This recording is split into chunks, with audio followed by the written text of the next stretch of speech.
अस्सलामुअलैकुम वरहमतुल्लाहि वबरकातुहू। तो आप सब कैसे हो? उम्मीद करते हैं आप सब खैरियत से होंगे। तो अल्हम्दुलिल्लाह हम भी खैरियत से बने रहिएगा हमारे साथ। शुरू से आखिर तक हम लेके आते हैं आपके लिए दीन दुनिया आखिरत की भलाई, जो दुनिया भी बेहतर और आखिरत भी बेहतर होती है। तो आप सल्लल्लाहु अलैहि वसल्लम की सुन्नत को आगे बढ़ाने में हमारी और अपनी दोनों की मदद किया करें, क्योंकि अगर हमारे ज़रिए से आपको कोई चीज़ अच्छी चीज़ मिलती है ना, तो वो आपकी भी मदद है और हमारी भी मदद है कि हमारा काम पूरा हो रहा है कि अल्लाह ताला हमसे जो चाहते हैं हम वो कर पा रहे हैं। चाहे हमारे अंदर थोड़ा सा इल्म है, अगर आपको थोड़ी सी भी जानकारी मिलती है दूसरों को ज़रूर दे दिया करें, ताकि वो उस गंदी बदबू से गंदगी से अपने आप को हिफाजत में रख पाएँ। तो चलिए इमामा बांधने की सुन्नत को समझ लेते हैं, बाद में हम आपको ये चीज़ें बताया करेंगे, क्योंकि ये चीज़ें आपके लिए हम शुरू में इसलिए बताते हैं कि आप अपने आप को बचा लें। तो चलिए दरूद शरीफ पढ़ लीजिए। औज़ु बिल्लाहि मिनश शैतानिर रजीम, बिस्मिल्लाहिर रहमानिर रहीम।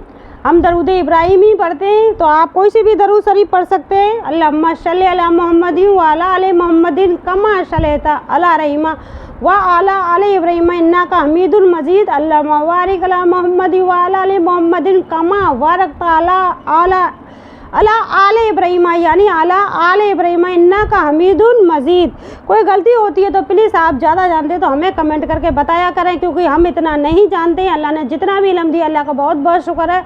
हम अपने आप को इतना नहीं समझते कि हमें अल्लाह ने बहुत इल्म दिया है। हम चाहते हैं कि हम बहुत सारा इल्म बटोरें और अल्लाह ताला हमें और इनायत दे, ताकि हम अल्लाह ताला के बारे में बहुत कुछ जान पाएँ। तो ये हमारे लिए बहुत खुश नसीबी की बात होगी अगर हम आपसे कुछ जान पाएँ। अगर आप बहुत कुछ जानते तो प्लीज़ कमेंट करके बताया करें। तो चलिए चलते हैं। बिस्मिल्लाहिर्रहमानिर्रहीम। इमामा का बयान, इमामा बांधना सुन्नत है। और अच्छी कमेंट किया करें, लाइक किया करें, शेयर किया करें। अगर आप पहली बार जुड़े तो प्लीज़ सब्सक्राइब करें, लाइक करें, शेयर करें हमारी वीडियो को ज़्यादा से ज़्यादा।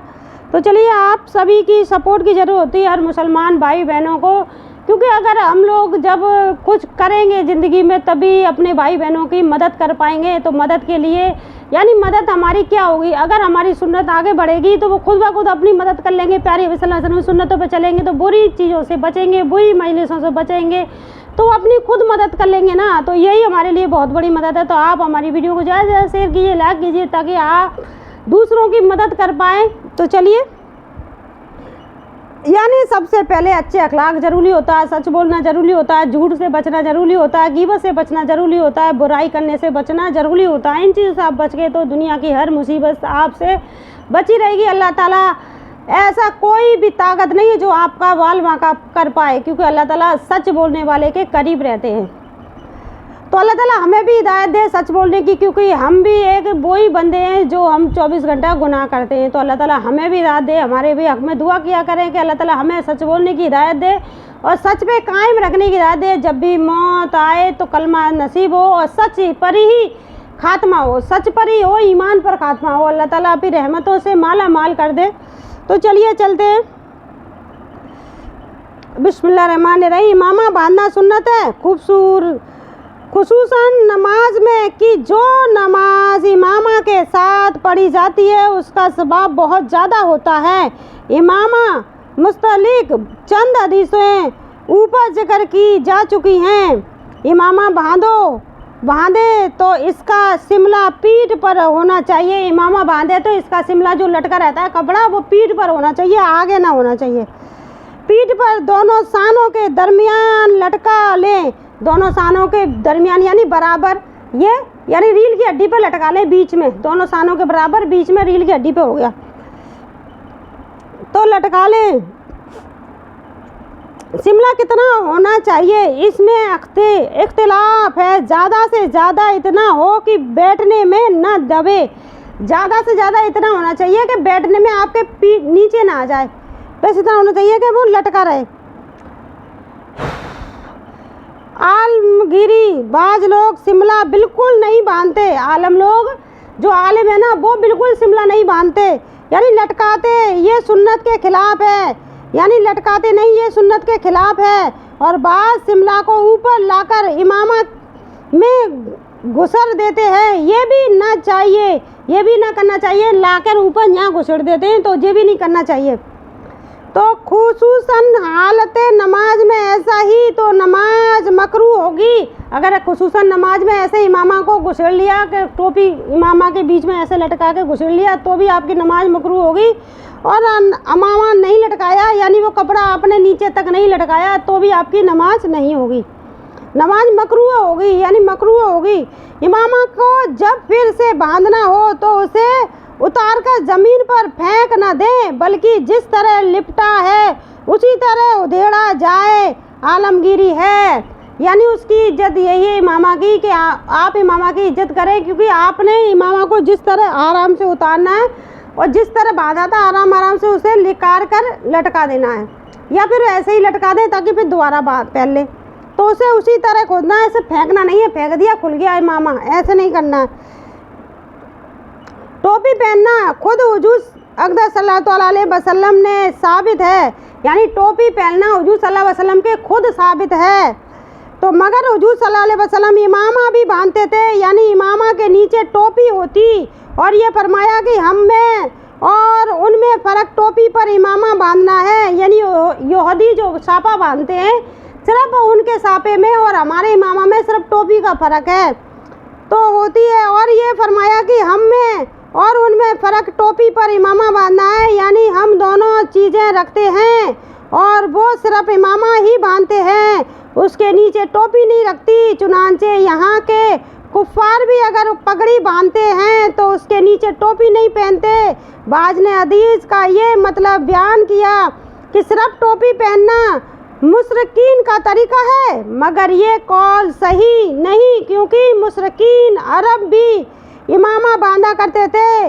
मिस्कात शहर मिस्कात में मज़कूर है कि हुजूर सल्लल्लाहु अलैहि वसल्लम हुजूर अक़दस सल्लल्लाहु अलैहि वसल्लम का छोटा इमामा 7 हाथ का और बड़ा इमामा 12 हाथ का था। बस उसी सुन्नत के मुताबिक इमामा रखें, यानी छोटा इमामा 7 हाथ का रखें, बड़ा इमामा 12 हाथ का रखें। इसी सुन्नत के हिसाब से आपको इमामा रखना है, ज़्यादा बड़ा ना रखे। बाज़ लोग बहुत बड़ा इमामा बांधते हैं, ऐसा ना करें कि सुन्नत के खिलाफ है। मारवाड़ के इलाके में बहुत से लोग पगड़ियाँ बांधते हैं जो बहुत कम चौड़ी होती है और 40-50 गज लंबी होती है। इस तरह की पगड़ियाँ मुसलमान न बांधें। जो मारवाड़ लोग बांधे मारवाड़ी तो चौड़ी कम होती है, लंबी बहुत होती है, तो इतना बड़ा उनका गुट्टा सा हो जाता है। ऐसे मुसलमान न बांधे। इमामा टोपी पहनकर या तो 7 हाथ का या 12 हाथ का होना चाहिए, तो आप इस चीज़ पर गौर कीजिएगा। तो बुजुर्गाने दीन औलिया व सालेहीन के मज़ाराते तबिया पर खिलाफ डालना जायज़ है, यानी गिलाफ डालना जायज़ है, जबकि ये मकसूद हो कि साहिब मज़ार की वफ़अत नज़रे अवाम में पैदा हो, उनका अदब करे, उनको बरक़ात हासिल करे, यानी उनकी बरक़ात हासिल करे। याददाश्त के लिए, यानी इस गर्जे की बात याद रहे, बाज़ लोग रुमाल या कमरबंद में गिरे लगा लेते हैं या किसी जगह उंगली वगैरह पर डोरा बांध लेते हैं, ये जायज़ है। और बिला वजह डोरा बांध लेना मकरूह है, यानी बाज़ लोग उंगली पे बांध लेते हैं, इस चीज़ पे बांध लेते हैं धागा, तो ये मकरूह है। बिना वजह धागा बांध लेते हैं तो ये मकरूह है। लेना मकरूह है, कोई उंगलियों पे बांध लेते हैं, कहीं भी बांध लेते हैं धागे को, तो डोरा बांध लेते हैं, ये जायज़ है। और बिला वजह डोरा बांधना लेना मकरूह है। गले में ताबीज़ लटकाना जायज़ है, जबकि वो ताबीज़ जायज़ हो, यानी आयते कुरानिया या उस्माए आलिया अल्लाह के नामों या अहदिया दुआओं से ताबीज़ किया जाए। और बाज़ हदीसों में जो मुमायनात है, यानी आपको जैसे कि लोग पढ़े हुए नहीं होते हैं तो उनको बच्चों को नज़र लग जाती है ना, बच्चे कहाँ छोटे पढ़ पाते, तो उनके लिए आप आयत का जैसे कि दरूद शरीफ आयतुल कुर्सी और चारों कुल पढ़कर लिखकर उसमें आयत लिखकर तो उसको आप बच्चे के गले में लटका दें तो ये जायज़ है। लेकिन ये मना है ताबीज़ बांधना बेवजह की आई है, उसमें मुराद व तजबियात है जो नाजायज़ अल्फाज पर मुस्ततिल है, जो ज़माना है जाहिलियत में किए जाते हैं। ये ताबीज़ लटकाना ज़माने जाहिलियत में किए जाते हैं। अगर आपको किसी चीज़ से डर लगता है तो आप कलाम पढ़ें, पानी पर दम करें और पी लें ताकि आपका डर ख़त्म हो जाए। ताकि आपको अल्लाह पर भरोसा हो जाए। जब अल्लाह पर यकीन हो जाता है ना, कोई भी चीज़ हमें इतनी ताकत नहीं रखती कि हमें डरा दे। तब हम कमज़ोर दीन होता है हमारा, तो हम डरते रहते हैं, 24 घंटे डर लगता रहता है। कभी बाई चांस ऐसा होता है कि अपनी परछाई से भी लोग डर जाते हैं। तो ये सब चीज़ यानी ताबीज़ कोई कुछ भी नहीं कर पाता कि लोगों को ताबीज़ लटका रहता है फिर भी वो डरते रहते हैं। तो इसलिए जो नाजायज़ है मुस्तमिल हो, जो ज़माना है जाहिलियत में किए जाते हैं, ये जो जाहिलियत है ना, जो पढ़े लिखे नहीं है जाहिल है गंवार हैं, वो करते हैं, ताबीज़ गंडों को अपने गले में लटकाते हैं। तो ये चीज़ बेकार है। इसी तरह ताबीज़ात और आयात व हदीस वो अदहिया को रकाबी में लिखकर मरीज को बनियत शिफा पिलाना भी जायज़ है। यानी आप रकेबी पर लिखकर आयतें लिख कर और धोकर मरीज़ को पिलाते ना, ये जायज़ है, क्योंकि वो पेट में जा रही है, अदबी नहीं हो रही है, बेअदबी नहीं हो रही है चीज़ की, यानी कलाम की बेअदबी नहीं हो रही है। पिलाना भी जायज़ है। जुनूब हाइज व नफासा भी तहवीज़ात को गले में पहन सकते हैं, बाजू पर बांध सकते हैं, जबकि गिलाफ में हो दुर्वे मुख्तार यानी बांध सकते हैं लेकिन गिलाफ के अंदर हो, यानी वो आयत आपकी धुले ना पानी में, कोई भी चांदी के परख में इस चीज़ में बांध सकते हैं। लेकिन ताबीज़ात बांधना जाहिलियत की निशानी है। बिछौने या मुसल्ला पर कुछ लिखा हुआ हो तो उसको इस्तेमाल करना नाजायज़ है। ये इबारत उसकी बनावट में हो या काढ़ी गई हो या रोशनाई से लिखी हो, अगरचे हुरूफ मुक़द्ददा यानी जुदा जुदा लिखे हुए दरूद लिखे हों, क्योंकि हुरूफ मुफरदा का भी एहतराम है।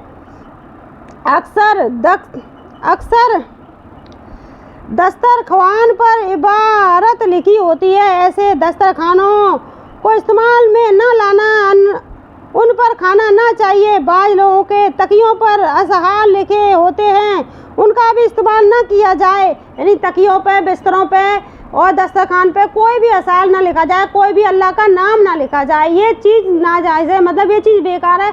अल्लाह के किसी भी कलाम को हम बेअदबी नहीं कर सकते कि अल्लाह का कलाम बहुत बड़ा है। अगर अल्लाह अकबर भी लिखा है ना, अगर आपको ज़मीन पर डरा मिल जाए कहीं पे भी कि लोग जाहिलियत की वजह से लोग जानते नहीं है कि क्या चीज़ डली है, तो आप उस चीज़ को उठा कर रखते हो ना, अल्लाह ताला आपको जन्नत की बिशारत देता है।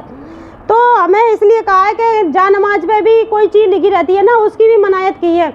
तो कोई लिख देता है जा नमाज पे, उस जा नमाज को भी ना इस्तेमाल करें, क्योंकि पैर के नीचे आता है, तो वो चीज़ नहीं करनी चाहिए।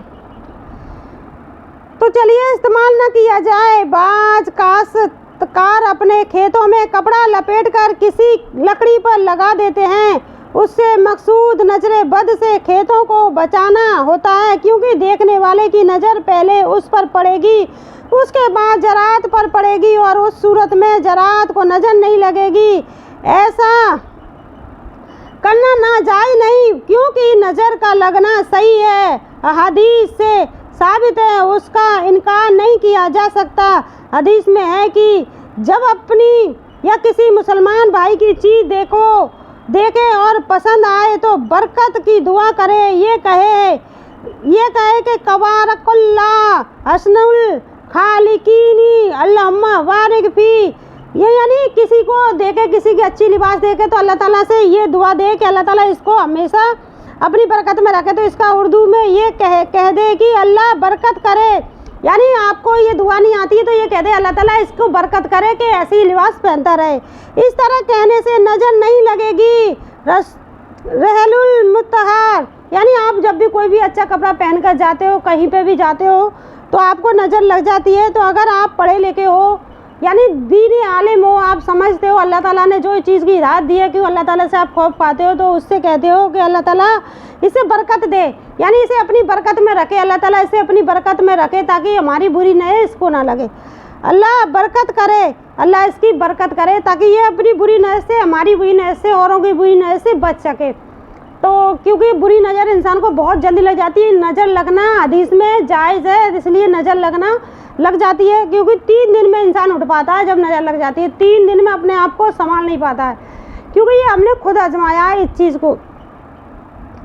3 दिन तक पैर हाथ कुछ भी काम नहीं करता है, कुछ भी काम नहीं करते हैं, शरीर भी टूटा टूटा सा, नींद आती रहती है, आंखों में से आंसू निकलते रहते हैं, उकाई सी आती रहती है और मन सा नहीं लगता और अजीब अजीब सी हरकतें होती रहती हैं।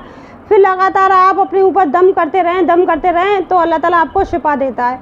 यानी अल्लाह पे यकीन रखें, दम कर कर के पानी पिए तो अल्लाह ताला आपको शिफा अता फरमाता है। क्योंकि 3 दिन तक उस नज़र का इतना बुरा नज़र बहुत सारे लोगों की लगी होती है, तो इस तरह आपकी नज़र उतर नहीं सकती, क्योंकि नज़र खुद हमने महसूस की है कि नज़र बहुत बुरी चीज़ होती है। तो नज़र लगना जायज़ है कि हदीस में इस चीज़ की हकीकत आई है कि नज़र लगना जायज़ है। नज़र के लिए आप अगर खेतों में काला कपड़ा लटकाते हो तो जी नाजायज़ नहीं है। तो जब भी आप किसी को नया कपड़ा पहनना देखें, अगर आप पे दुआ आती है तो दुआ पढ़ें, दुआ नहीं आती है तो उर्दू में ये बोल दे अल्लाह बरकत करे। तो क्योंकि हमें किसी के बारे में बुरा नहीं बोलना है, किसी को बुरा नहीं कहना है, किसी को बुरी नज़र नहीं लगानी है। हमें अल्लाह ताला से यही दुआ मांगे, अल्लाह से हमारी बुरी नज़र से अपनी हिफाजत में रखे। इतना तो इंसान कह ही सकता है, क्योंकि हम किसी को बुरा नज़र नहीं लगा सकते, बुरी सोच नहीं रख सकते, बुरा नहीं कह सकते, क्योंकि अल्लाह ताला हर किसी को अल्लाह ताला ने खूबसूरती अता की है, हर किसी को वो चीज़ दी है। तो अल्लाह ताला का बहुत बहुत शुक्र है, इसे इतनी इनायत दी, अल्लाह ताला हमेशा अपनी बरकत में रखे इसको। तो कि हमारे जलने से वो चीज़ हमारे पास आएगी नहीं और हम बुराई में मुब्तला हो जाते हैं। किसी को देख कर जलना बुरी बात है। जूता पहनने का बयान सही मुस्लिम में जाबिर रज़ी अल्लाह ताला अन्हु से रिवायत है, कहते हैं कि मैंने रसूलुल्लाह सल्लल्लाहु अलैहि वसल्लम को यह फरमाते सुना कि जूते बकसरत इस्तेमाल करो कि आदमी जब तक जूते पहने हुए है गोया वो सवार है, यानी कम थकता है। जूते पहन के चलना चाहिए, यानी जब तक जूते पहनेगा कम थकेगा। सही बुखारी में इब्ने उमर रज़ी अल्लाह ताला अन्हुमा से मरवी है कि रसूलुल्लाह सल्लल्लाहु अलैहि वसल्लम को मैंने ऐसी नहलैन पहनने देखा जिनमें बाल न थे।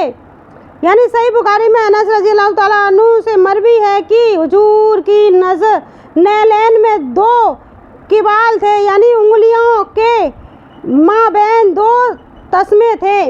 यानी सही बुखारी व मुस्लिम में अबू हुरैरा रज़ी अल्लाह ताला अन्हु से रिवायत है कि रसूलुल्लाह सल्लल्लाहु अलैहि वसल्लम ने फरमाया कि जब जूता पहने तो पहले दाहिने पाँव में पहने और जब उतारे तो पहले बाएं पाँव का उतारे, कि दाहिना पहनने में पहले की हो और उतारने में पीछे। तो सही बुखारी व मुस्लिम में अबू हुरैरा रज़ी अल्लाह ताला अन्हु से रिवायत है कि रसूलुल्लाह सल्लल्लाहु अलैहि वसल्लम ने फरमाया कि एक जूता पहनकर न चले, दोनों उतार दे या दोनों पहनकर चले।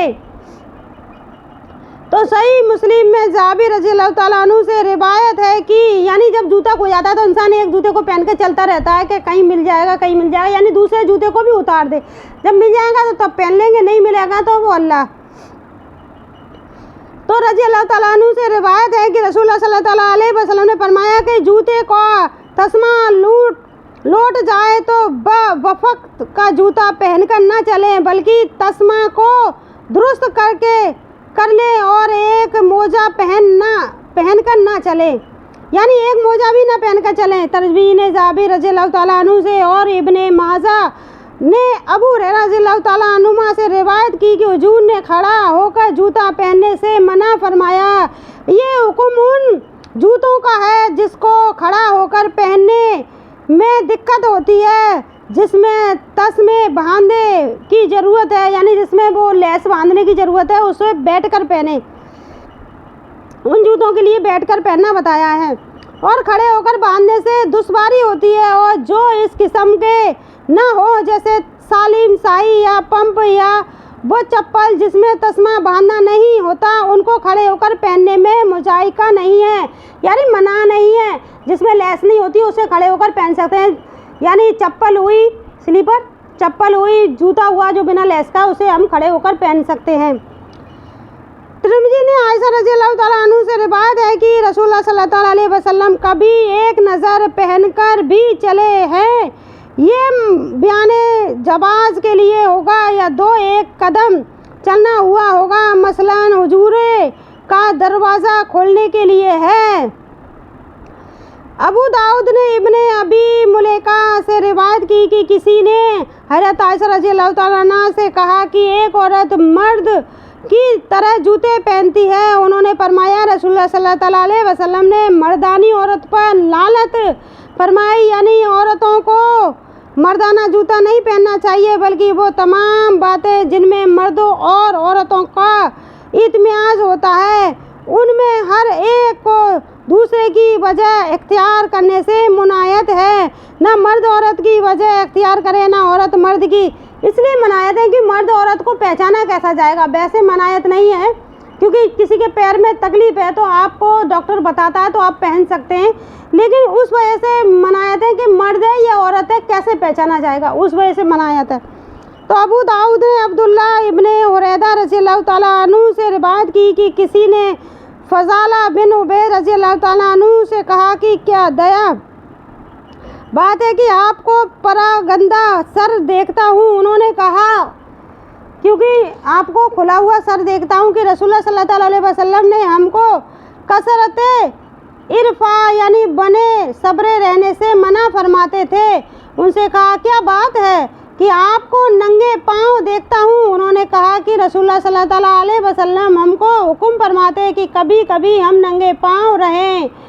तो बाल के चमड़े की जूतियाँ जायज़ हैं, बल्कि हुजूर अक़दस सल्लल्लाहु अलैहि वसल्लम ने बाज मर्तबा इस किस्म की मना लेन इस्तेमाल फरमाई है। लोहे की कीलों से सिले हुए जूते जायज़ हैं, बल्कि इन ज़माने से ऐसे बहुत जूते बनते हैं जिनकी सिलाई कीलों से होती है।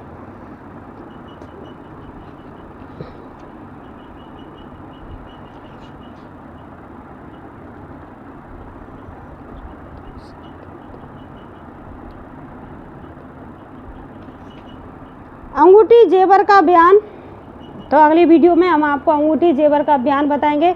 तो आज के लिए बस इतना ही, अगली वीडियो मिलेंगे। अगली वीडियो को आप ज़रूर देखिएगा, क्योंकि अल्लाह ताला आप सल्लल्लाहु अलैहि वसल्लम ने हमारी सुविधा के लिए जो चीज़ बताई है उस पर हमें अमल करना चाहिए। क्योंकि जूते हमारे आराम के लिए है, क्योंकि हमारे पैरों में तकलीफ़ है तो हम उन जूतों को पहन सकते हैं, लेकिन तकब्बुर के तौर पे कोई भी चीज़ हम इस्तेमाल नहीं कर सकते, क्योंकि दुख और मुसीबत में अल्लाह ताला ने हर चीज़ को बताया है। क्योंकि जब हमारे पैरों में तकलीफ़ होती है तो डॉक्टर बताता है कि तकलीफ़ आज आम हो गई है पैरों की, तो उसे पहन सकते हैं, क्योंकि तकलीफ़ में इंसान चल नहीं पाएगा बिना जूतों के। तो ये चीज़ें हैं कि भी औरतों के भी जूते आते हैं जो बिना लेस वाले होते हैं, उन्हें पहन सकती हैं आराम वाले। तो चलिए, तो ये तो हमारे नबी की सुन्नत है, तो हमें सुन्नतों पे अमल करना चाहिए और हुजूर सल्लल्लाहु अलैहि वसल्लम के बताए रास्तों पर चलना हमारे लिए आसान हो, उनकी सुन्नत को अमल करना हमारे लिए आसान हो, और अल्लाह ताला हमें कभी तकब्बुर में मुब्तला ना करे। अल्लाह ताला शुक्र करने वालों में शामिल करे, अल्लाह ताला दुआओं करने वालों में शामिल करे, अल्लाह ताला मुस्तक़साली जो अल्लाह ताला उन लोगों को पसंद करता है उसमें शामिल करे। अल्लाह ताला जन्नत और फिरदौस के बुलंद अता करे। अल्लाह ताला ज़्यादा अपनी रहमतों के साए में रखे अल्लाह ताला, और आप सल्लल्लाहु अलैहि वसल्लम को, उनके अहल व अयाल को, तमाम को अल्लाह ताला जैसे इब्राहीम अलैहिस्सलाम पर दरूद सलाम भेजी, वैसे ही आप सल्लल्लाहु अलैहि वसल्लम उनके अहल व अयाल जितने भी परिवार वाले सब पे दरूद सलाम भेजें और हम पे अपनी रहमतें नाजिल फरमाए अल्लाह ताला।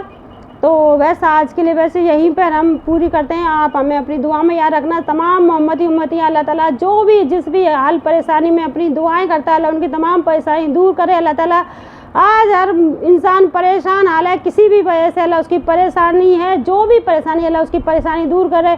अल्लाह ताला जो बीमारी में मुब्तला अल्लाह ताला आप तो इतनी ताकत रखते हो बीमारों को शिफा देने की, अल्लाह ताला बीमारों को जल्द से जल्द शिफा दे, जल्द से जल्द उनकी उम्र दराज करे। अल्लाह उनकी दवाओं में इतनी शिफात अता कर दे, अल्लाह ताला उनकी दवाओं से वो जल्द से जल्द शिफा हो जाए, अल्लाह जल्द से जल्द उनकी बीमारी ठीक हो जाए। अल्लाह ताला से बस यही दुआ है, अल्लाह ताला अपनी बारगाह इलाही में हमारी आप सल्लल्लाहु अलैहि वसल्लम के वसीले से अल्लाह अपनी बारगाह इलाही में हमारी तमाम दुआओं को कबूल करे अल्लाह ताला। और जो बच्चे पढ़ रहे हैं अल्लाह उन्हें इस बार कामयाबी अता करे अल्लाह ताला, उनको उनके हक़ में जो बेहतर अल्लाह उन्हें ज़रूर अता कर दे। आमीन शुम्मा आमीन। अल्लाहुम्मा सल्ली मोहम्मद। तो आज के लिए बस इतना ही। अस्सलामु अलैकुम व रहमतुल्लाहि व बरकातुहू। अगली वीडियो में ज़रूर मिलेंगे। अंगूठी और जेवर का बयान है, आप ज़रूर हमारी वीडियो पर ध्यान से सुनिएगा। हमारी हर वीडियो को फॉलो करें, यानी देखे करें, और सब्सक्राइब लाइक ज़्यादा से शेयर किया करें। तो चलिए अगली वीडियो मिलेंगे। अस्सलामु अलैकुम व रहमतुल्लाहि व बरकातुहू।